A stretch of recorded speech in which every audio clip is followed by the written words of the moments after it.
Hey there, and welcome to Throw Up Thursday. I'm your host, Dr. JJ Kelly, the punk rock doc. Well, hello there. Welcome to Throw Up Thursday. I am Dr. JJ Kelly, the punk rock doc, and I will be joined in a minute here by Olivia Hoffman, one of our docs from Unorthodox Inc. There she is with the request. Yeah. So, Throw Up Thursday. Come barf your problems. You'll feel better. Anybody that's got a question, go ahead and ask it. Hi! Hi! So I was just saying the rules again, or the rules, the gig.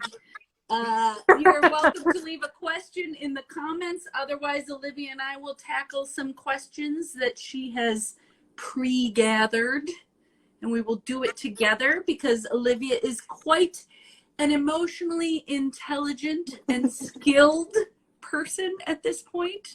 Thank you. It's taken some work. Yeah, doesn't it? It's not an overnight thing. It's more like a, lifelong journey. Like, 12 years of working together?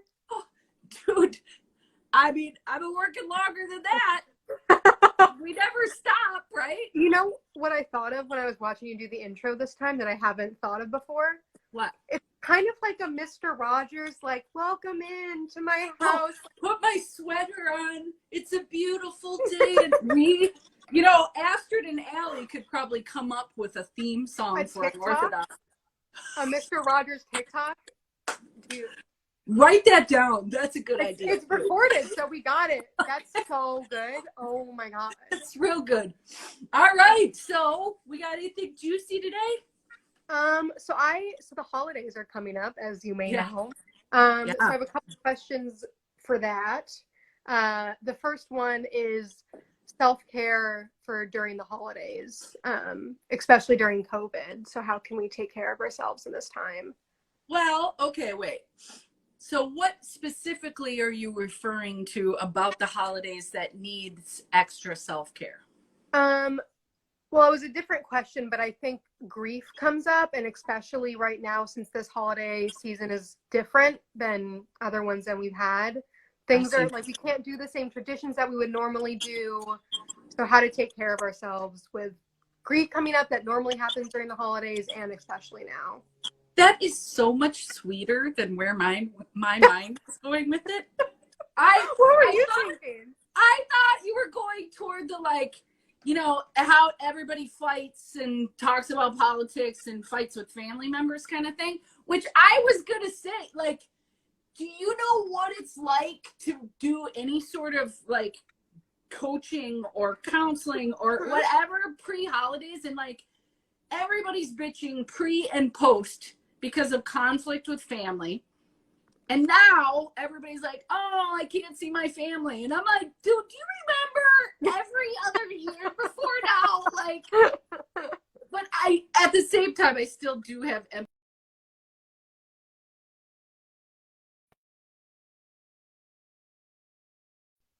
Sorry. I was trying to get rid of something that had come down into my head. It was here in my view. Beg your pardon. I thought it was me, and I just whispered so quietly. Nope, that was super me. So I do, I'm sorry that this isn't going to be a holiday season that everyone wants. Of course I am. People have a really nice time with chosen family, with family of origin. It can be a really lovely time. It still can be. I don't know what people are going to do, with this new swell. People are getting freaked out again, and rightfully so. So I guess the grieving that you're referring to, yours is layered. Mm-hmm. But I do think that not having the holidays go as we wish or as expected certainly is a little bit of a bummer. And don't fight that. Do not fight with the reality of the situation. So hi, Allie. Hi, Corey. Yeah. So if you can do your small groups and you can do them healthily, stick to your same boundaries around health and, you know, try to just appreciate what you got. It's okay to be sad too about what you don't got, but it is what it is. What are you doing for the holidays? I'm gonna have my mom and maybe Thomas over for dinner and just do something small, but I'm excited for that. I think it'll be nice, and I want to cook a lot. Oh, that's great. That's I'm so excited because I haven't been home for like last year's my first year in Thanksgiving season. It's one of my favorite holidays, so I'm just happy to be here, and I love just the like sharing food with people, and like gratitude's my favorite thing. So it's like a day to focus on what you're grateful for, and I'm excited for that. That's really lovely, easy to validate. And I just want to mention that not everybody feels that way about this holiday. Thanksgiving. I don't want to ruin it for anybody. I'm all for gratitude. I'm all for eating with friends and family and loving on each other. Let's remember that there's a genocide piece to that too that needs to be acknowledged, please. Yes. It's not fun for everybody. So, no. Yeah. All right. So I don't know if I answered your question, but I couldn't really get at, I don't know, something I could totally sink my teeth into that one. Well, should we focus on like tools to use like during the day as like... It depends on what the issue is. You know, like I need a specific example so I can give a specific answer. Maybe you seem like you're trying to get somewhere though. Well, I just think that there's things to talk about in it, like maybe homesickness for people who can't be home. Meh. I mean, that's not really specific, dude. You know how this works. Like, I mean, what has worked for you in the past? We've done a lot of Thanksgiving prep together, many years of that. Maybe you don't want to get into that on a live, what we've done. So maybe I could make that kind of thing more general because I've done it with more people than just you. And that is sometimes with conflict. And I think although people are initially going to be relieved or happy or whatever that they are getting together with family, I think they're going to like pre-delude themselves into thinking that there's going to be no conflict. It's going to be the same or like itchy trigger fingery even more because everybody's anxiety is ramped up these days. And I mean, to think that there isn't going to be conflict or like jabs or whatever the fuck your family always does, they're going to do it some more and they're going to do it harder. So I think instead of fighting with that reality and making yourself and everybody else miserable by getting into arguments, I think that the bingo card is a really fun way to practice radical acceptance and to kind of diffuse and make the absurd absurd, because we think when we're arguing that that's a really serious thing that's very important, and rarely is it. So would you like to describe to folks what kind of bingo card we're talking about here? Yeah, so that's Thanksgiving dinner is like made for the bingo card. So basically it is a way of radical acceptance and opposite action, which is validating an emotion and then going in the opposite direction than your like gremlin is telling you to go with it. So you create a bingo card of things that you know are going to happen, that always happen, things that people say or do, body language, whatever you want. And it's a really great way of validating the fact that there's a pattern, that you know the pattern, that it's really there. It's great for combating being gaslit, and it turns it into like a funny thing. So instead of being pissed if someone says something that they always say every year, you go, oh, I got a bingo. And it like rewires it in your brain and creates joy. And so you're able to laugh at it and have a good time because you know you're going to get a bingo card or like a bingo gift afterwards. Yes. And the more absurd and and regular. Specific. Yeah, the thing is, like, you know, Uncle so-and-so is going to ask you about your weight. You know, somebody's going to ask you if, you know, you're dating, or in my case, all those years of like, are you still vegetarian? Like, you know, like, what are you going to eat this sausage? Still no. Since 1987, no. I'm not going to eat that. Although I've reinforced it because I'll eat turkey once in a while now. And so I didn't now know that you were vegetarian. like, oh my God, yeah. For many, many years. I still mostly am. Yeah. Oh my God. Wow. Yeah. As soon as I was old enough to make that choice, I did. Mostly a texture thing. At the time, it was more political, but it turns out to be more texture. Mm-hmm. Yeah. What is this? Aunt Laura is going to pole dance in the backyard. Well, that one I have not heard. I'm going to guess Allie made that up, but if she didn't, oh my God, is that going on the bingo card? Awesome. That's so awesome. Yeah, it is. I don't think that one would irritate me as much as just straight up entertain me. That's kind of cool. Yeah, you know, people they're creatures of routine. So you can't, oh, she's not making it. Oh my God. So you can predict what your uncle's gonna say. You can predict what your auntie's gonna say. Like, you have favorites in the family. You have least favorites in the family. So think of all the least favorites and then put their regular behaviors on the bingo card so you can just laugh it off. Not for the peace of the household. That's an after effect, which is nice. But the goal is to slough it off, water off a duck's ass for you so that you aren't bothering getting emotionally activated by people you see once or twice a year. Definitely. That was my thinking. I don't know how long ago we started the bingo cards, but they do have templates online now for a few years. Super easy. It's every time I came home for the holidays, I would make a new bingo card. Yeah, 3x3, 5x5, the free space, you know. It's fun. It's totally fun. Super fun. And if you get busted doing it, which I have, because I'm like,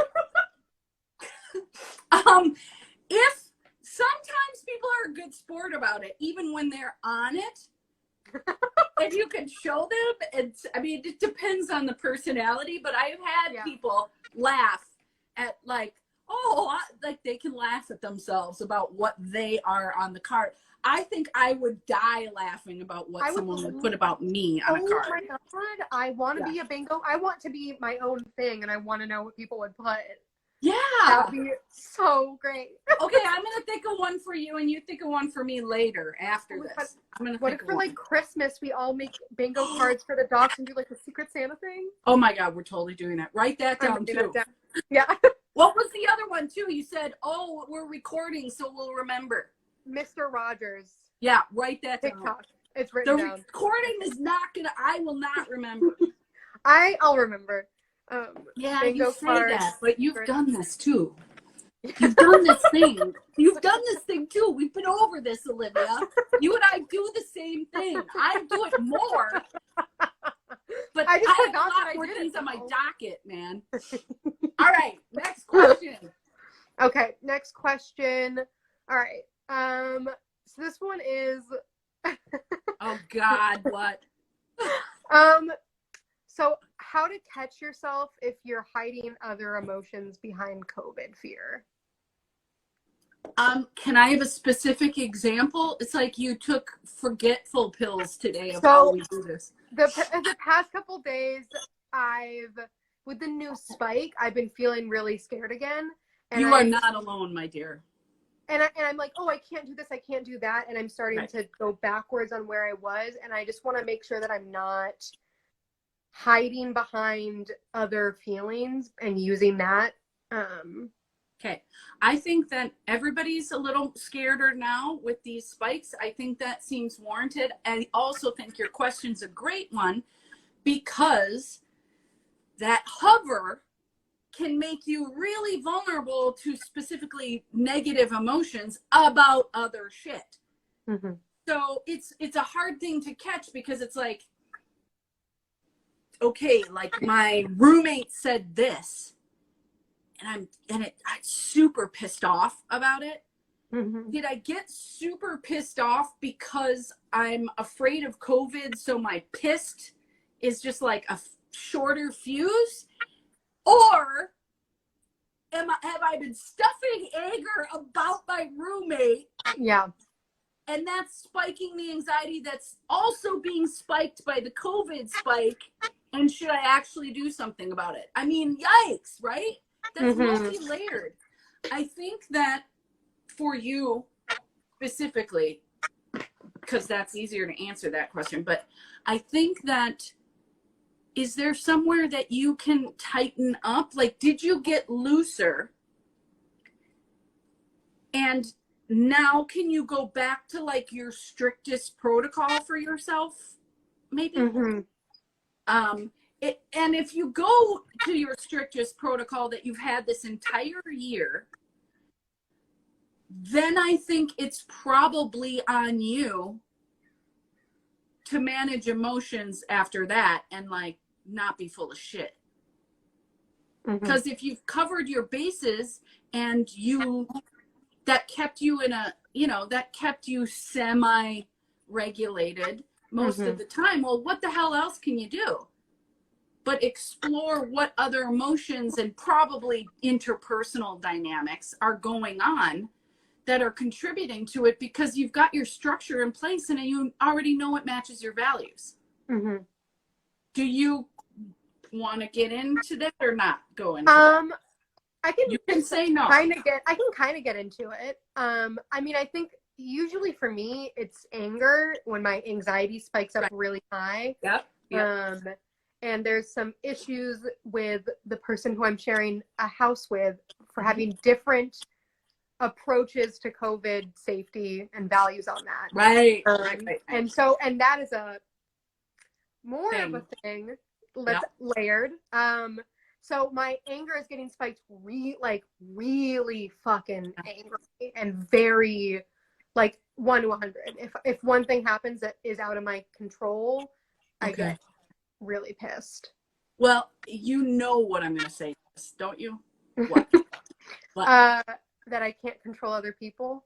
Oh, no. That I will own the fact that I might go in hard. It makes me a little sad because I was going to go sweet with that one, but your quote of me is completely fucking warranted. And now I forgot what it was. Oh, no. Hang on. And so, no. Oh, I think you got to honor your anger and do some writing. Mm-hmm. I think that you probably want to catalog some of the anger, and you know how we do it all super ugly. My penmanship looks like a serial killer. I let all the dark out, and then I go burn it safely in the fireplace. And so I don't censor at all. And I think that it's important to acknowledge the dark impulses so they don't get played out. I think it's the tamping down of them that makes people do fucked up shit. So as long as no one else is reading it and you have the ego strength to be like, I'm a bad person for writing. No. You're a regular person for having dark thoughts like everyone does. They just lie about it and pretend that they don't. Then you're going to feel a relief from it. And if you find yourself ramping up, then walk away, take a break, come back to it. And I think with you, I could see your gremlin maybe trying to talk you out of doing this exercise in the vein of, well, it's nothing new. I've said it all before. Well, do it again then. Yeah. Because it's obviously still an issue. What came up? What were you thinking about when I was saying that? About writing it down? Yeah. I could see the wheels turning. I was thinking I just wrote a poem about it. I just wrote an angry poem about that whole thing. And so then I was like, so that means I don't have to do it, which I love. Oh, so your grandma was doing, yeah. Yes, who knows it, baby. But I and it was tricky too, because I was like, oh, good for me, I already did it. Yeah. Yes. Which is yeah, true. But that's true. And then it piggybacked on the pride of being like, I'm doing that. And then it goes, okay, so that means time to let go. I'm done. Not a lifelong thing. Just tricky fucker. Did it. Yes. Although, kudos. I love that you wrote a poem. I definitely want to hear that poem at some point too. That is, so you're already doing the thing. It's not done. If there's anger, I mean, remember Mal was talking about like doing some of the distress tolerance work before you're met with the stressor. So you can get ahead of it and do some preventative work. You guys, you docs are at that point now where you can embrace the skills and get them in practice. Practice all the skills that you've learned that you think you're the worst at pre the holidays. Yeah. So you're like, it's like that you're doing push-ups, you know, before the push-up contest. You know what I mean? Yeah. That's a really lame example, but you know what I'm saying? Yeah, I did that today actually when I was like washing my hands. I'm really bad at like mindfully doing something. I'm always like bouncing my head off a million places. And so I was like feeling anxious about, like, I went to the store and when I came back, I was like, ooh, I gotta wash my hands. And so I decided to mindfully wash my hands and really focus on the way it felt and the warm water and like kind of massage my hands while I was doing it, and just focus like I'm getting my hands clean and make it this like nice, caring activity. And I'm just proud of myself for doing that. I love that. And it touched on another one, which is deliberately slowing it down. I think that the hand wash, you know, gotta get the coat off. Yeah, like you don't have to silkwood shower with a, you know, like taking it slowly, knowing that you are cleansing yourself, you're taking care of yourself, which brings me to another point, which is the pat on the back for the self-care. Everybody's talking about self-care right now. Oh, what do I do to de-stress? What do I do to well, how about you congratulate yourself when you do something for yourself? So yes, prep. We try to be preventative. We try to get things in shape, so to speak, before the conflict happens. And then good job me for doing the thing. I rock. Like, I love how I just totally didn't let my uncle's stupid question bug me. That I didn't even, it wasn't even like a, God, you're an asshole, I'm going to let that go. It was like, don't even care, even a little. Like, you don't matter to me in this instance. I love doing the like half smile to the camera, like in the office. Like someone else is watching and you're just like, you heard that one too, right? And there's no one else there. I do that with my LL Cool J poster. Right? Right? You get me. You get me. Dude, anything goofy, like making fun of yourself, and I think that's different than self-deprecating, putting yourself down, and it feels differently. Like one is kind of and the other one is uplifting and kind of lightens you up. That's the one we're looking for, because these fights don't matter. They don't matter, and they get in the way of actual connection.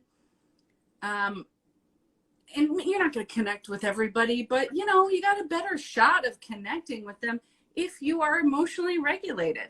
And people aren't even, it's not even personal. They're just like dumping their own shit on everyone they see. And mostly that means anxiety right now.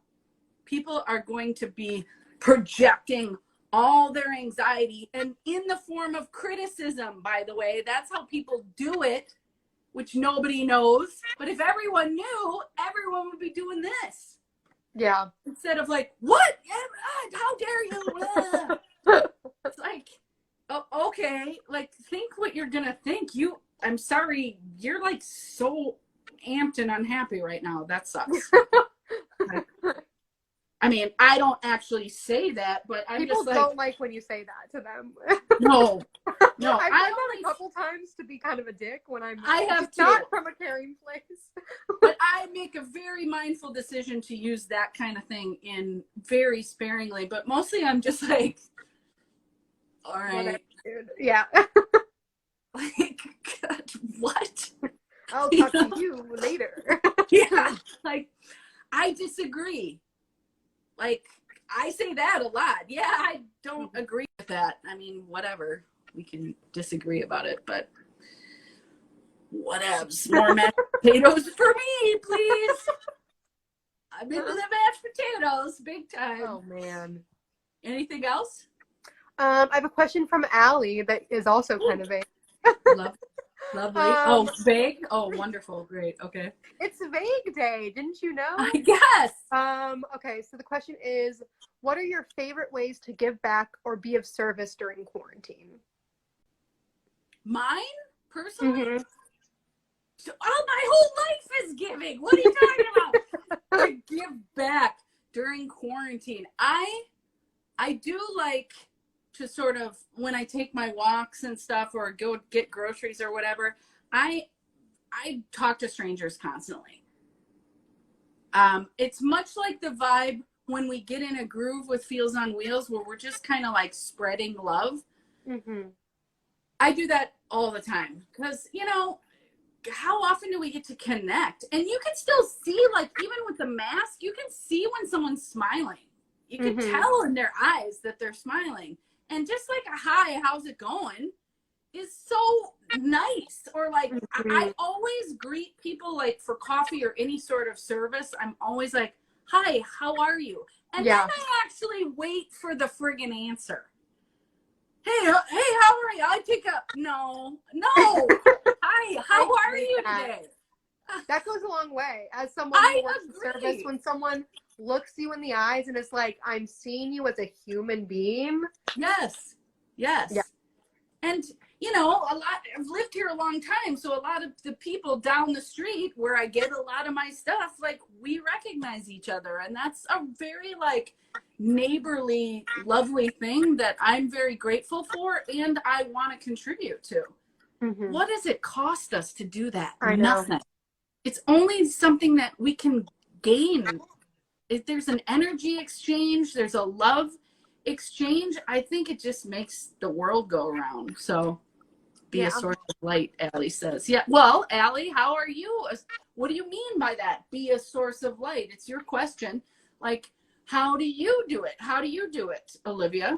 Well, doing this is really. Oh my God. Yes. And I kind of the same thing. I haven't been going to as many stores, but when I like have to call someone on the phone or get a call from like a person who's like a telemarketer, like when I was getting a lot of calls about the election and other things, I'm as nice as I possibly can be because I know that people are horrible when people call them on the phone. And so even if I'm like not interested, I'm like, you know, I'm not interested. Thank you very much. I hope you have a really good day. Yeah. And just being as kind as possible to anyone that I come across. And, you know, 'tis the season for checking on people, I think. Mm-hmm. You know, a lot of people have stress now and a lot of people are isolated and a lot of people are scared. Mm-hmm. Why don't you pick somebody that you love and check on them? Mm-hmm. Like, ask them how they're doing and then be like, how are you really doing?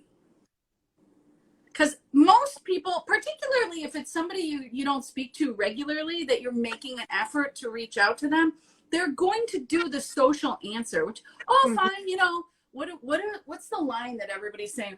As well as can be expected. I hear that a lot. Mm-hmm. And I'm like, well, you know, thanks for not dumping all your problems on me and realizing what I do for a living. And I'm actually asking. Yeah. I actually want to know. When I do. If I don't, I'll just let you know, we're just we're hanging in there, you know. Mm-hmm. Oh, great. Good for you. I think that anytime we can make an effort to reach out to people in a way that, pushes our own regular.